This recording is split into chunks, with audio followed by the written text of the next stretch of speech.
Hello and welcome to our unit on communities and populations. This unit is 1.2 characteristics of populations. My name is Lauren Davis. I'm one of the instructors of this class. In the last lesson, we talked about communities, and communities were all of the living organisms that inhabit an area. We're talking about all the different types of species. When we talk about populations, though, we're talking about the number of just one species. And so when you talk about a population of ants in an ant hill or the populations of deer in an area, we're just talking about simply one species or the population of one species. When you talk about populations, you talk about population size, just how many individuals there are of that species. But a better way of describing a population might be the population density.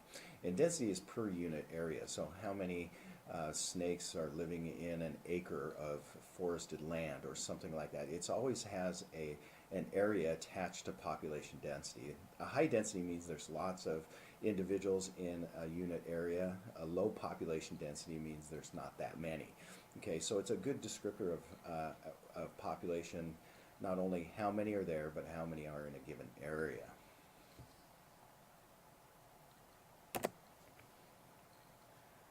So population pyramids and survivorship curves are one way of talking about populations of species in any given area. The population pyramid just shows that at the bottom of the pyramid is when the individuals in a population are younger, and as it goes up the pyramid, it shows how many die off in a given amount of time. And so you look at this one that you see here, the dark green and the light green.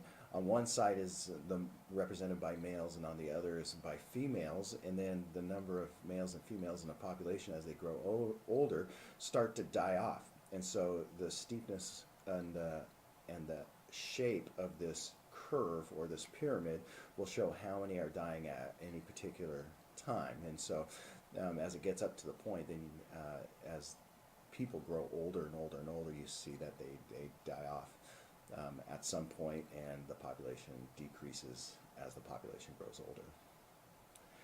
So a survivorship curve shows that some more interesting information about populations. You have three different curves shown on this graph. The dashed curve, you'll see as the population gets older or over time, okay, how long do they end up living? And so the dashed line represents, a population that is pretty stable up until the end of their lives, and then they all die off pretty much at the same time.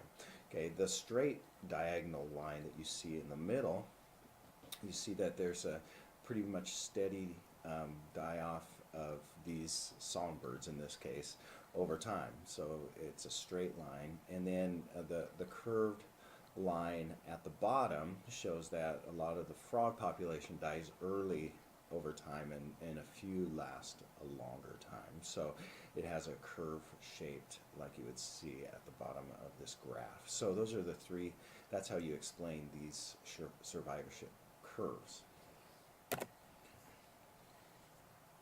Population growth rate is signified by an equation, and basically what you have is the population growth is a function of B, which is birth rate, and I is immigration. So how many members of the population are coming in from an outside area plus its birth rate, and then you subtract the death rate plus how many are leaving. And so that if it's a positive number, of course, then the growth is getting larger. If it's a negative number, then it's getting and shrinking. So population can also be described as dispersal and migration. Those are a little bit two different things of how populations can move.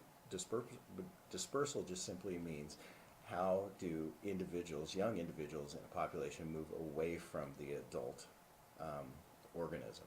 Okay, so they disperse out, and migration means a mass movement, a regular mass movement of individuals like these swans perhaps migrating south, so that's migration. So dispersal is the movement away from the parent, and migration is the mass movement, regular mass movement of organisms in a species.